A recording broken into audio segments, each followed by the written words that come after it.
Tree at My Window by Robert Frost, 1874 to 1963. Tree at my window, window tree, my sash is lowered when night comes on, but let there never be curtain drawn between you and me. A vague dream head lifted out of the ground, and thing next most diffuse to cloud, not all your light tongues talking aloud could be profound. But tree, I have seen you taken and tossed, and if you have seen me when I slept, you have seen me when I was taken and swept, and all but lost. That day she put our heads together, fate had her imagination about her, your head so much concerned with outer, mine with inner weather. Okay, this is a poem by Robert Frost. Robert Frost is probably considered the greatest 20th century American poet. He's a traditional poet who tends to write about landscapes and how we feel within those landscapes and our connection with nature. He writes a very traditional type of poetry. He doesn't normally go in for the new styles, and he continues with a traditionalist approach. He was born in California, but spent a lot of his time on the East Coast as a teacher at Amherst College in Massachusetts. So what's this poem about? Well, this poem is about the tree by his window, and I think this poem is about his connection with nature, but it's not a complete connection, and it's perhaps a different way of viewing it to the way the Romantics would view it. Tree at my window, window tree, my sash is lowered when night comes on, but let there never be curtain drawn between you and me.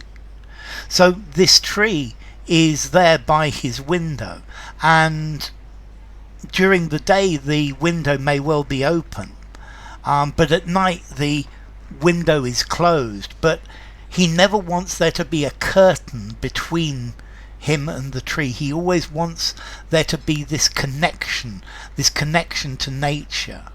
But notice, in most of the Romantic poets, the connection with nature is where you are out there in nature, you are part of nature. And here, as a human, he is linked to nature, he is linked to this tree, but through a window. And maybe this is talking about the way that we have moved further away from nature as modern humans.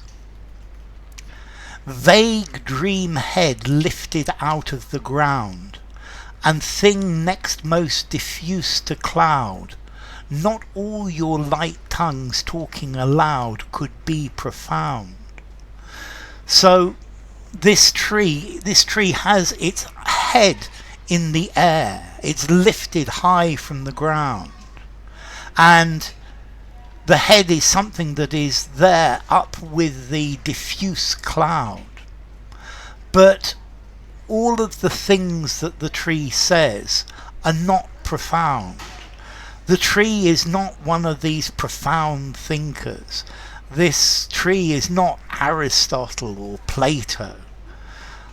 This tree is a very simple creature, a simple being.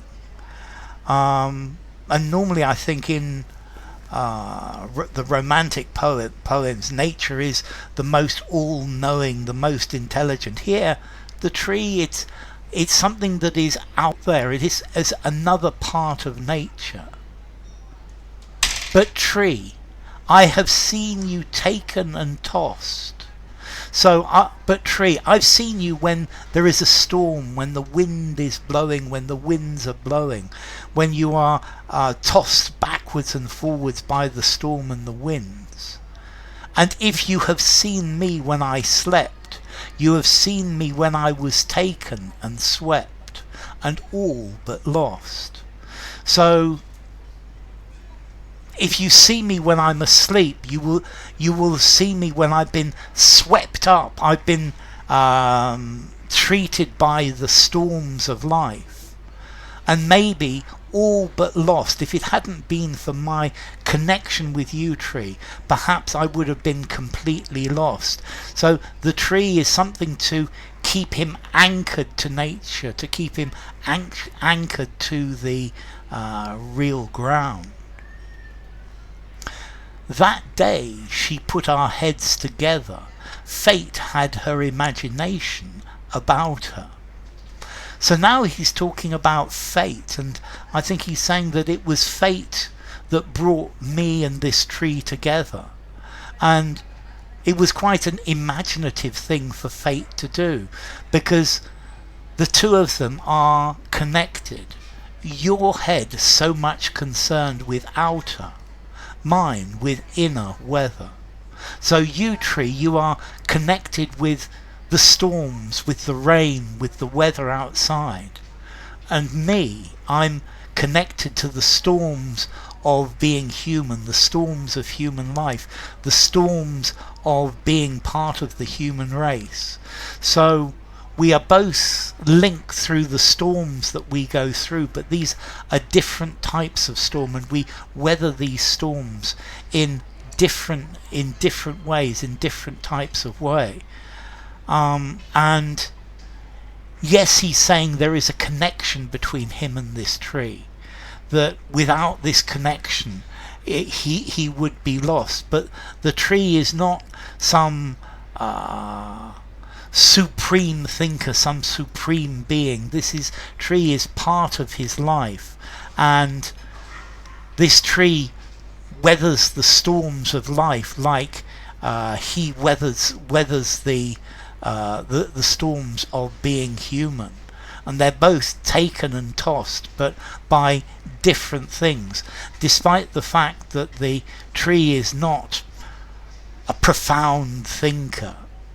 And yes, there is a link between the two, but there's a window to look through between, and they're not next to each other. There is a link between them, and he wants that link never to be cut by a curtain. So, Tree at My Window by Robert Frost.